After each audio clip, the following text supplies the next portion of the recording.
No siis mä oon semmonen rento jäpä, joka nauttii elämästä enimmäkseen varmaan.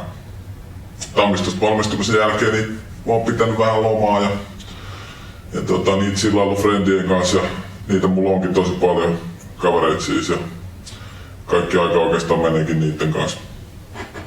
Me tehdään musaa, me hengaillaan kaupungilla ja totta kai vähän juhlitaankin. Ja, no posti mulla tällä hetkellä menee porukoille, mutta en mä siellä sillä hirveästi oo oikeastaan siis koskaan.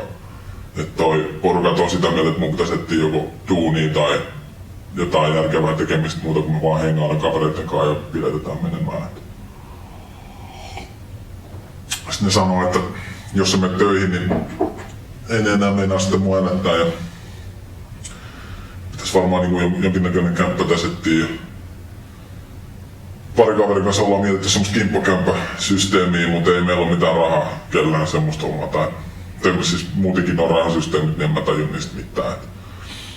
Et mä oon ihan kujalla niistä, mutta